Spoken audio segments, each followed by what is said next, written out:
Bienvenidos a América Noticias bajo la dirección general de Carlos Vasallo. Estos son los titulares que marcan la agenda informativa de hoy. Trump mueve sus fichas. La CIA activa una fuerza especial contra el régimen cubano. Les contamos. El golpe llega al Minfar. Washington sanciona a los generales y empresas que sostienen el poder militar de la dictadura. Siguen saliendo datos. ICE mantiene bajo custodia a una abogada cubana con vínculos con el MNIT. Medio Oriente vuelve a estallar, hutíes matan a decenas de soldados y Trump eleva el tono contra Irán. Se cierra el cerco. Félix Guillermo analiza cómo Trump combina sanciones, inteligencia y presión para debilitar al régimen. Esto es América Noticias, comenzamos. Las claves del día, los temas y las reacciones de lo que está haciendo noticia. Hola gente buena, soy Camilo Egaña y aquí están las claves del día. Esto empieza hoy con un cuentecito, con el cuento más breve del mundo que lo escribió Augusto Monterroso de Guatemala. Y el cuento dice así. Y cuando despertó, el dinosaurio todavía estaba ahí. Los dinosaurios, los viejos comunistas, el núcleo duro del Partido Comunista de Cuba están indignados con el paquete de reformas de Díaz-Canel y con el nieto de Raúl Castro. Los dinosaurios dicen que el cangrejo no puede representar a Cuba en las conversaciones bilaterales entre Cuba y Estados Unidos porque el cangrejo es un don nadie sin cargo formal en el gobierno. Lo que acabo de contar se desprende de un informe interno, medianamente secreto, del Partido Comunista al que ha tenido acceso la agencia de noticias española EFE. El título de ese informe es muy norcoreano, por cierto. Dice el título, Impulsar el socialismo desde el poder popular. Ahora, ¿qué dice ese informe? Lo resumo grosso modo, por arribita. Pide que la defensa de la economía socialista se mantenga. Dice que algunas reformas son una traición a la revolución. Dice que el cangrejo debe salir del juego porque es un mezquino usurpador. El documento de los dinosaurios pide que las reformas sean discutidas a nivel popular. Y justo en ese detalle estriba y se evidencia la desconexión total que tienen los cuadros del partido con la realidad inmediata. Ahí se demuestra que los dinosaurios del Partido Comunista viven en la era mesozoica, como los antiguos dinosaurios. Porque tienen que enterarse, tienen que darse cuenta que cualquier intento de participación política popular en la Cuba de hoy, tal como está el país, podría terminar en un referendo revocatorio o un estallido popular. Si no lo tienen en cuenta, apague y vamos, ¿no? Mientras tanto, en la CIA están de fiesta porque según el New York Times, justamente eso es lo que está esperando la CIA. Encontrar fisuras, divisiones, escisiones dentro de la élite del poder en Cuba. La CIA necesita encontrar cuanto antes a una Delcy Rodríguez en Guayabera que baile reggaetón y que sepa a qué hora mataron a Lola. Dice el New York Times que la CIA tiene un grupo secreto dedicado a Cuba, un grupo que garantiza acciones rápidas, que tiene un presupuesto generoso, tecnología para sus operaciones, que ese grupo no contempla operaciones militares y que Cuba ya está en la categoría de prioridad número 1 al mismo nivel de China, Rusia e Irán. Y en Cuba, por primera vez en 70 años, un periodista de la televisión cruza todas las líneas rojas de la mansedumbre ideológica y critica al nieto de Raúl Castro. Estos personajillos de allá que se inventan y hasta llegan a creerse esas fantasías que esbozan, estas personas no tienen nada que ofrecerle a Cuba, salvo la mentira, salvo la tergiversación, salvo la manipulación. Porque lo único que les interesa a ellos es llamar la atención, generar tráfico, ganar 2 o 3 likes. Muy desaliñado, muy desasiado, muy mal vestido, habla mucho y mal, con muy mala dicción, con papa en la boca. Y en un periódico uruguayo arremete contra el cangrejo, dice que es estúpido y frívolo, critica el nepotismo socialista sin mencionar a la dinastía Castro. Hasta ahí no llega. Por su parte, el secretario de la Juventud Comunista de la Universidad de La Habana, que es un chico muy entusiasta, como era Robaina en los años 90, así, como si fuera Backstreet Boy, pero en plan pobre. Bueno, en un medio digital del gobierno, dice que las reformas son un acto de rendición ante Estados Unidos.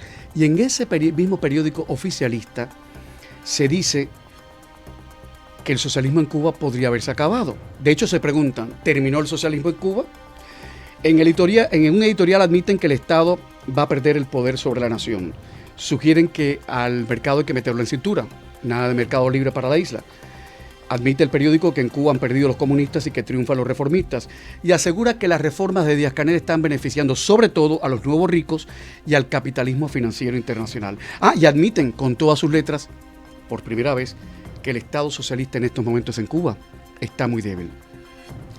Pero hoy el periódico Granma, el Pravda del Partido Comunista, recuerda los bombardeos de Hiroshima y Nagasaki, los bombardeos norteamericanos de Hiroshima y Nagasaki en su portada. Algo que ocurrió hace 81 años. 81 años.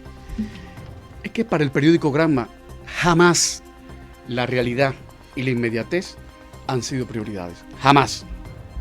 Ahora seguimos que para luego es tarde, ¿eh?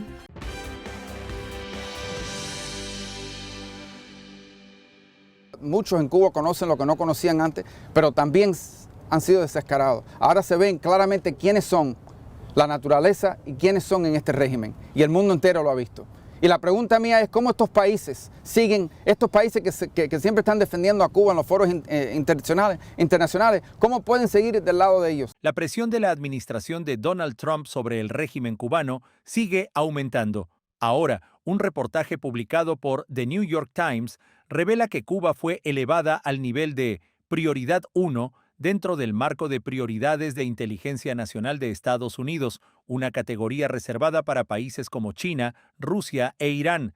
Como consecuencia, la CIA creó en secreto una fuerza de tarea dedicada exclusivamente a la isla, con el objetivo de concentrar más recursos de inteligencia sobre el gobierno de La Habana. Según la publicación, esta unidad reúne oficiales de inteligencia, analistas, expertos en ciberoperaciones y especialistas en operaciones de influencia. Su misión sería identificar vulnerabilidades dentro de la cúpula del régimen cubano, seguir el rastro del dinero de sus principales dirigentes y aumentar la presión política para favorecer cambios en la estructura de poder.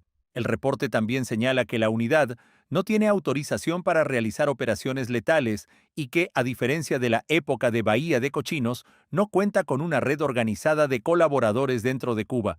La revelación llega apenas un día después de que Político informara que Washington incrementó significativamente sus activos de inteligencia alrededor de Cuba, incluyendo vuelos de reconocimiento con aeronaves militares y plataformas de vigilancia de alta tecnología.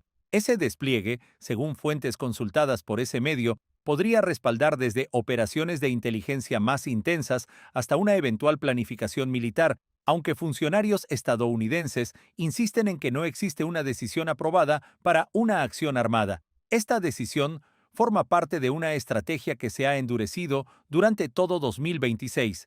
En mayo, el director de la CIA, John Ratcliffe, realizó una inusual visita a La Habana para advertir que Estados Unidos solo consideraría una nueva etapa en la relación bilateral si el régimen cubano impulsaba reformas políticas y económicas profundas y limitaba la presencia de aliados estratégicos como Rusia y China. Tras ese encuentro llegaron nuevas sanciones contra funcionarios e instituciones vinculadas a la inteligencia cubana. En julio, el Departamento de Estado publicó un amplio informe en el que calificó al régimen cubano como una amenaza estructural para la seguridad nacional estadounidense, mientras el secretario de Estado, Marco Rubio, reiteró que Cuba es una de las principales prioridades de la política exterior de Washington y que la administración utilizará todas las herramientas disponibles para aumentar la presión sobre el gobierno de La Habana, informó Camilo Lavastilla para América Noticias.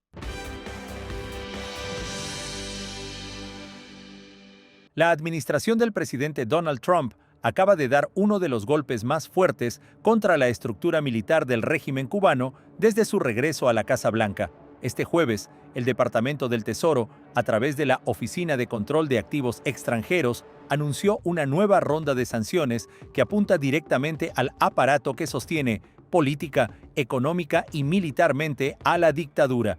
La medida amplía la aplicación de la orden ejecutiva 14.404 e incorpora a 6 altos funcionarios de las Fuerzas Armadas Revolucionarias y a 5 empresas estatales vinculadas con la industria militar y la adquisición de tecnología estratégica.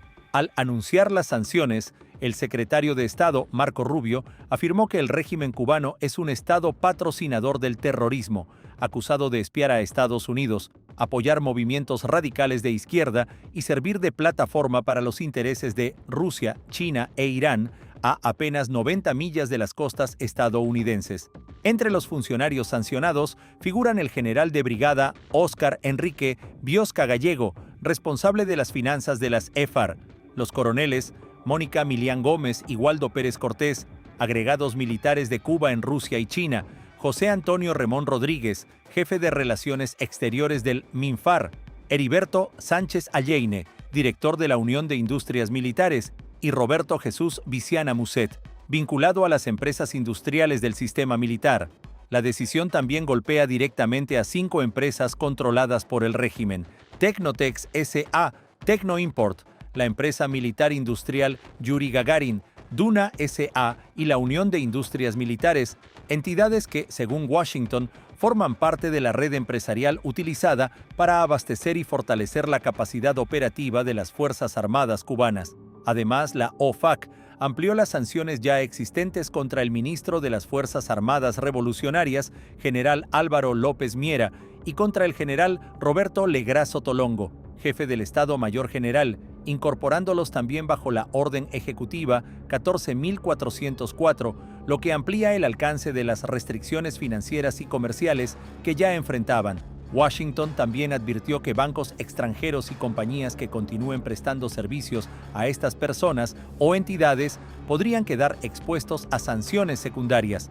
Esta ofensiva se suma a las medidas adoptadas en los últimos meses contra empresas del sector energético, financiero y de defensa, así como contra altos funcionarios del régimen y responsables de las misiones médicas cubanas. La Casa Blanca sostiene que el objetivo es cortar las principales fuentes de financiamiento de la dictadura y aumentar la presión hasta provocar cambios reales en la isla, informó Camilo Lavastilla para América Noticias.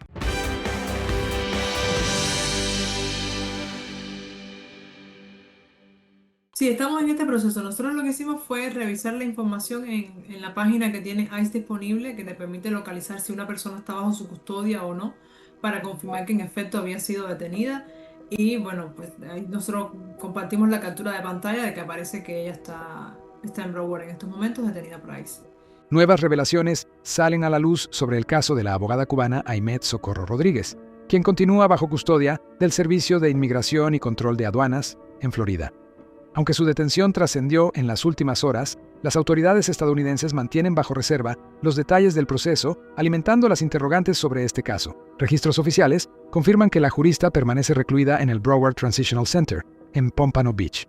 Sin embargo, hasta ahora, ICE no ha informado la fecha de su arresto, las razones de su detención, si enfrenta un proceso de deportación o si ya compareció ante un juez de inmigración. La atención sobre el caso aumenta al conocerse que Socorro Rodríguez trabajó entre 2013 y 2014 como profesora de Derecho en el Instituto Superior Eliseo Reyes Rodríguez, un centro académico vinculado al Ministerio del Interior de Cuba, el MININT. Posteriormente, ejerció durante casi 7 años como abogada del Bufete de Servicios Especializados, una entidad que presta asesoría legal a empresas extranjeras con operaciones en la isla. Tras llegar a Estados Unidos, continuó su carrera como paralegal en un bufete de Miami, y también figura entre los aspirantes a un programa de posgrado de la Universidad de Miami. La persona que nos envía a nosotros la alerta, por la cual nosotros empezamos a investigar, que bueno, si está viendo esto, quiero agradecerle por la información y también por la paciencia que tuvo de esperar que nosotros armáramos toda esta historia. Nos comentaba que uno de los motivos que llevó a esta persona a denunciarlo es que al ella estar trabajando como asistente legal estaba teniendo datos o acceso a datos de cubanos que podían ser presos políticos en Cuba, personas que estaban pidiendo refugio político en estos momentos en el país, y que no consideraba que alguien con el historial de ella y el historial de su familia debería tener acceso a la información confidencial de estas personas. Mientras tanto, diversos medios sostienen que sería hija del exdiplomático cubano Roberto Socorro García, expulsado de Estados Unidos en 2003 tras ser declarado persona non grata. Esta información sobre ella la publicamos ayer, pero ya desde hace algunas semanas nos habíamos enviado un correo con mucha información sobre ella. Por supuesto, todo el proceso de verificación, porque estamos hablando de un tema muy serio y que como una buena práctica en la prensa nosotros no publicamos nada sin hacer una averiguación exhaustiva, sin comprobar. Y ahí fue como encontramos, por ejemplo, el nombre de la madre, encontramos que los apellidos coincidían. Ella, quizás para no levantar sospechas en Estados Unidos, se tomó la molestia de borrar casi todo su historial en redes sociales, pero dejó un perfil en LinkedIn archivado y ahí nosotros encontramos algunos de los datos que te exponía anteriormente. Este padre de ella, que sí fue literalmente expulsado de Estados Unidos porque no estaba haciendo la labor diplomática que debía haber hecho, estaba haciendo pues quizás temas de agitación, de espionaje. No queda muy claro en la nota que se publicó en ese momento qué fue lo que hizo, pero fue algo bastante grave como para que lo expulsaran. Alguien con un estatus diplomático que le expulsen, no lo hacen con cualquiera. También después ha trabajado en otros países de América Latina. Sin embargo, esa relación familiar no ha sido confirmada oficialmente. Por ahora, las autoridades estadounidenses insisten en que no existe información pública que vincule la detención con su pasado profesional o con ese presunto lazo familiar. Pero el silencio oficial y los nuevos antecedentes conocidos mantienen el caso bajo la lupa. Informó Enrique López para América Noticias.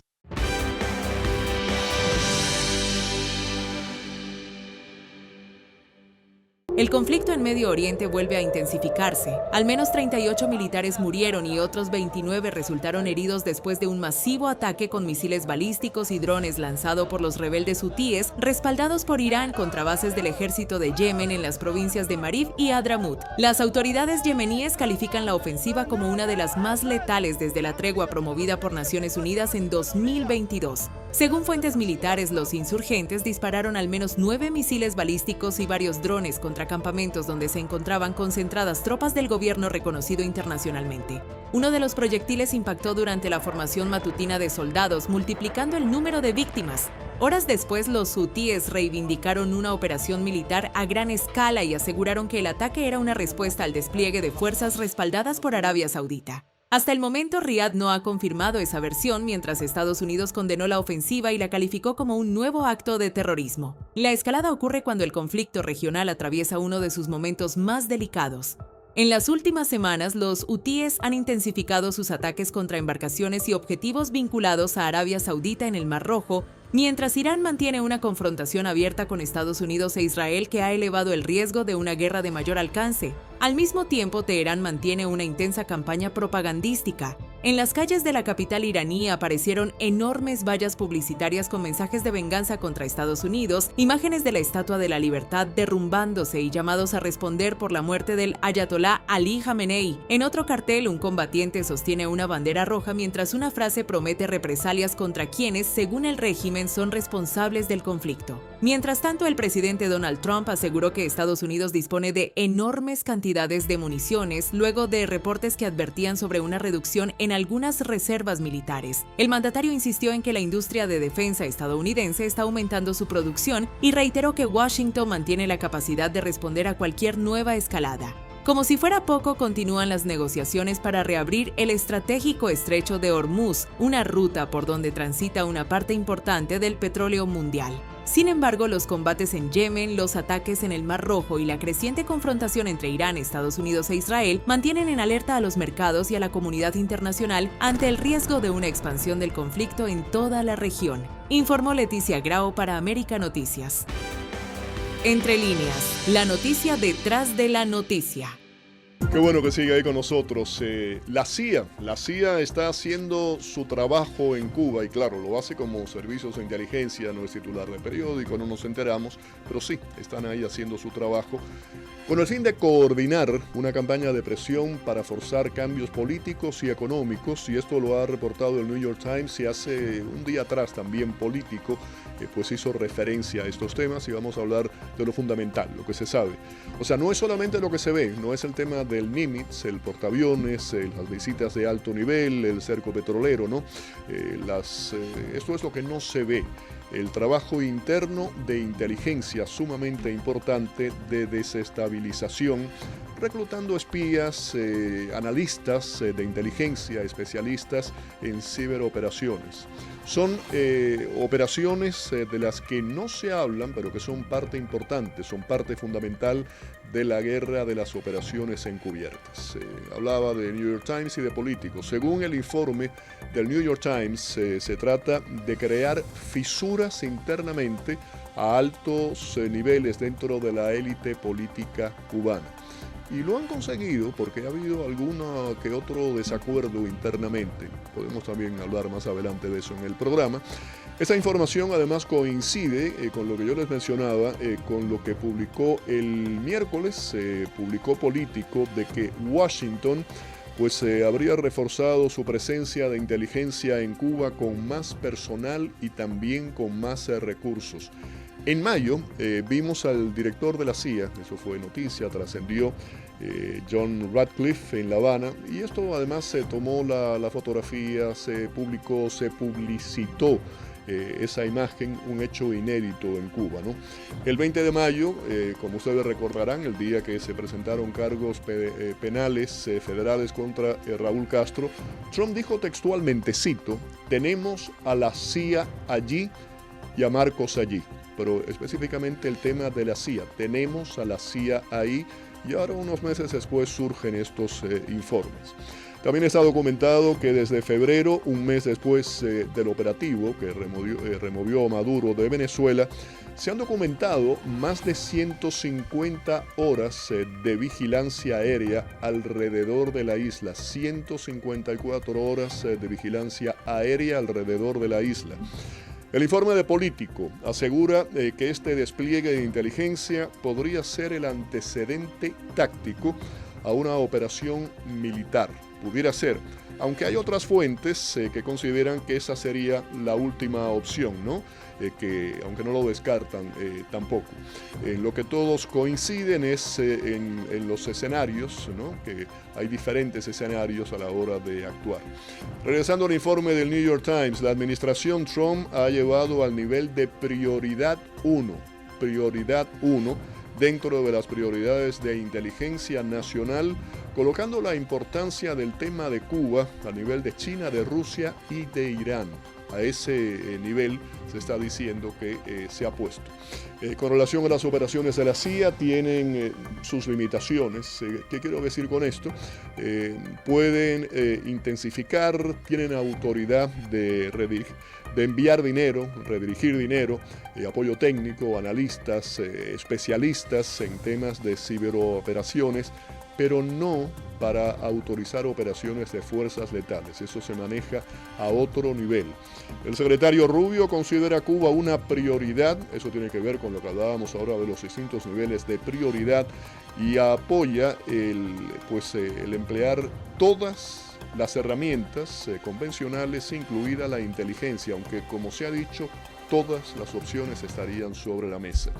Es una combinación de presión económica, inteligencia, de espionaje, ciberataques también, y no hay un conflicto bélico abierto, que es lo que muchos siempre estamos cuestionando, pero la guerra híbrida, así se llama, guerra híbrida en Cuba, ya comenzó. Esto es Voces de Cuba, la verdad que se vive y se cuenta sin miedo. Entonces la otra parte que a mí no me queda claro es por qué si aquí en Cuba supuestamente hay tanta razón con todo lo que se tiene, porque nosotros estamos resistiendo para que ellos tengan la barriga más grande. ¿Por qué el pueblo que está aquí abajo, si ellos no tienen tanta razón y el gobierno de Estados Unidos nos está asfixiando tanto y hay tanto problema, por qué no se llenan de valor y ataquen de aquí para allá? Ataquen de aquí para allá, para que ellos respondan de allá para acá, si nos van a responder con una bomba atómica y nos maten a todos. Pero esto no es vida.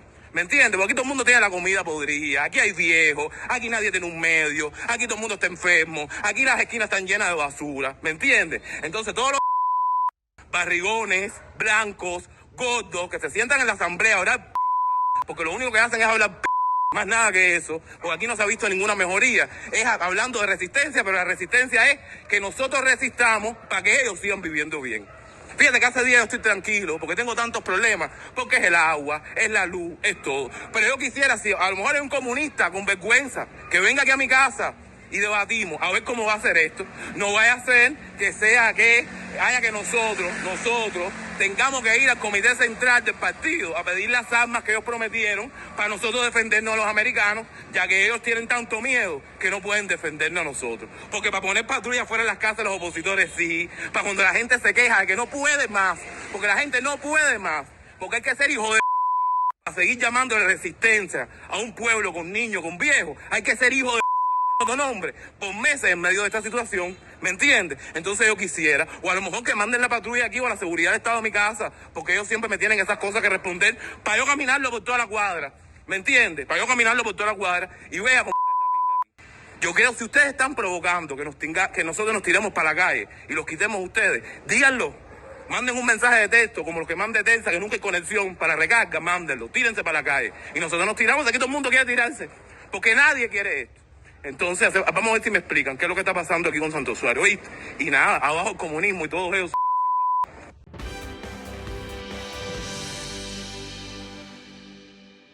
¿Nos puede comentar acerca de lo que ocurrió? No hay nada que comentar. Siguen conociéndose nuevos detalles del caso que ha causado indignación en el sur de Florida. La maestra cubana Beatriz Gómez Hurtado, acusada de agredir a un niño de apenas 2 años dentro de un centro educativo de Miami-Dade, ya salió de la cárcel tras pagar una fianza de $5,000, mientras continúa enfrentando un proceso penal que podría costarle varios años de prisión. Yo oí que ella dijo, yo nunca la dejé sola porque ella tenía otra maestra. Pero yo veía su forma. No puedo ni hablar si me acabo de enterar ahora mismo.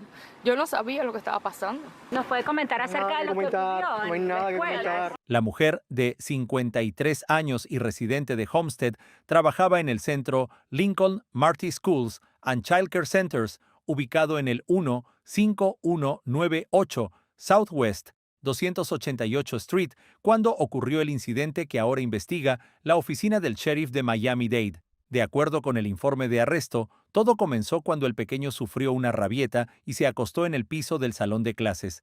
En ese momento, la maestra presuntamente lo levantó sujetándolo por una muñeca, pero lo más grave, según los investigadores, ocurrió segundos después. Las autoridades aseguran que Gómez Hurtado colocó ambas manos alrededor del cuello y el rostro del menor y comenzó a sacudirlo de un lado a otro en repetidas ocasiones, antes de sentarlo en una silla como medida disciplinaria. El niño terminó con una marca visible en el cuello y una contusión en una de sus mejillas. Fueron esas lesiones las que despertaron las sospechas de otro empleado del centro, quien notificó de inmediato a la directora. Al revisar las cámaras de seguridad, la administración confirmó lo ocurrido, retiró a la maestra del aula, la despidió de forma inmediata y notificó tanto a la familia del menor como a las autoridades. Las imágenes captadas por el sistema de videovigilancia son ahora una de las principales pruebas del caso y permitieron reconstruir, segundo a segundo, lo que habría ocurrido dentro del salón. La agencia Lincoln Marty calificó el incidente como profundamente preocupante y aseguró que mantiene una política de cero tolerancia frente a cualquier situación que pueda poner en riesgo la seguridad de los menores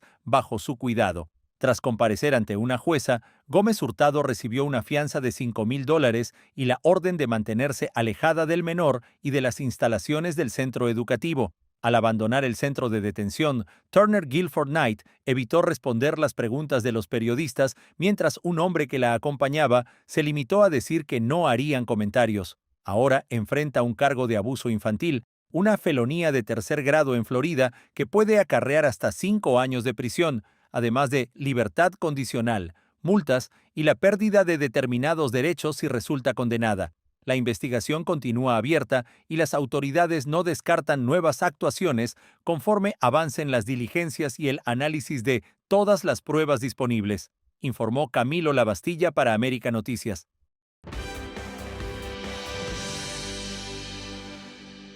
Directamente le dijeron que los iban a matar con un AKM, o sea, y no es una cuestión que sea nueva dentro del contexto cubano después de 1959. La propia historia marca que en los primeros años también de ese sistema existió mucho ese tipo de amenaza con las personas privadas de libertad por motivos políticos. Una denuncia estremecedora vuelve a poner bajo la lupa las cárceles del régimen cubano. Presos políticos habrían sido amenazados con ser asesinados dentro de las prisiones si Estados Unidos llegara a realizar una intervención militar en Cuba. Según la organización independiente Cubalex, las amenazas habrían ocurrido en al menos 3 centros penitenciarios. Uno de los testimonios asegura que funcionarios advirtieron a los presos que ante una operación estadounidense los matarían allí mismo utilizando fusiles AKM. Otro detenido denunció haber recibido directamente una amenaza de muerte de un oficial penitenciario. Para la organización, estas advertencias reflejan el nivel de vulnerabilidad en que se encuentran los opositores encarcelados y el temor a que en un escenario de crisis puedan convertirse en blanco de represalias. Pero no es la única denuncia que sacude al sistema penitenciario de la isla.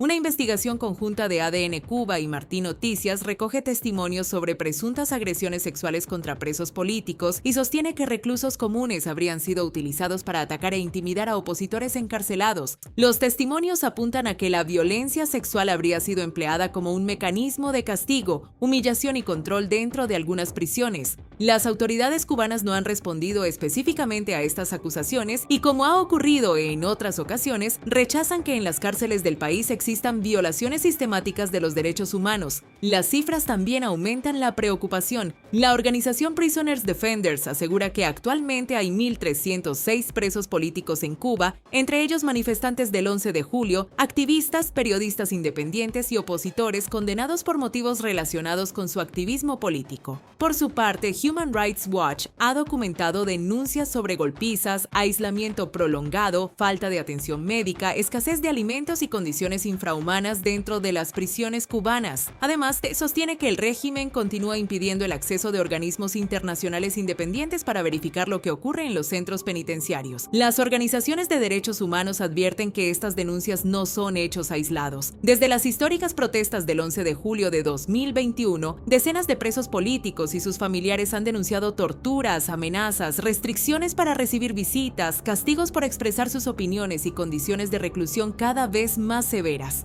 Mientras tanto, el régimen insiste en que en Cuba no existen presos políticos, sino personas condenadas por delitos comunes, una versión rechazada por organismos internacionales y grupos independientes que documentan estos casos. Ahora, entre denuncias de amenazas de ejecución y presuntos abusos sexuales, vuelve a crecer la preocupación por la seguridad y la vida de cientos de opositores que permanecen encarcelados en la isla, informó Leticia Grau para América Noticias.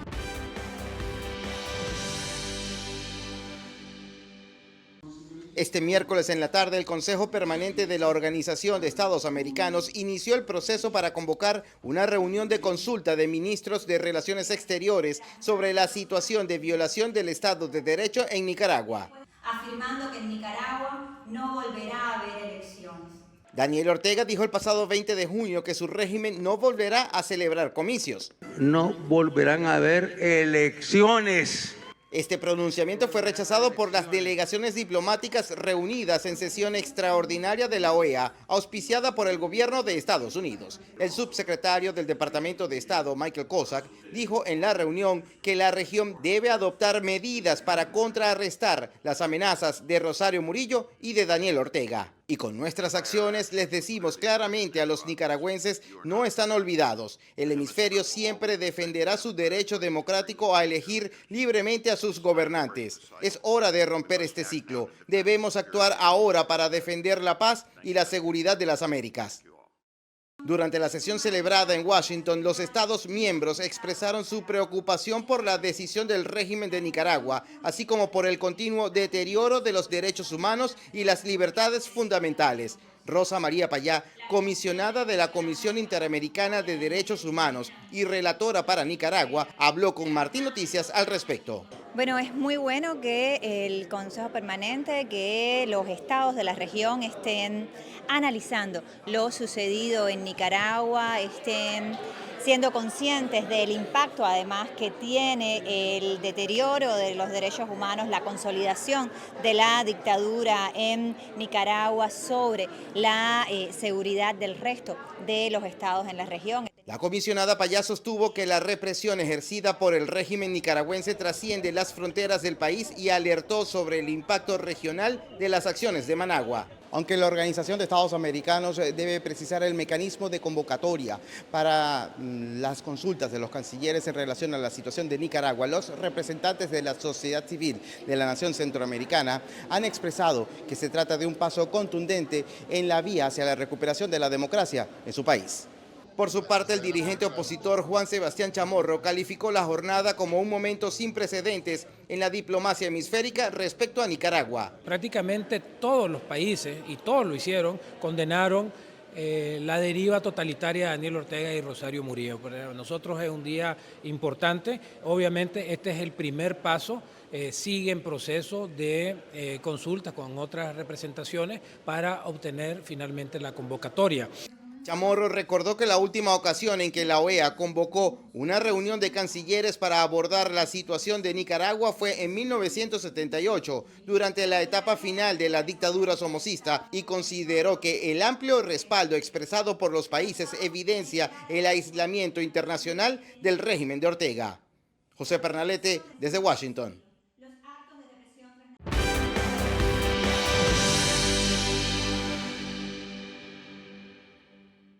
Hace 3 semanas que los habitantes de este edificio centenario en Centro Habana duermen a la intemperie, en camas improvisadas, sillas o cartones. Se mudaron a la calle desde que parte del inmueble se derrumbó y fue declarado inhabitable.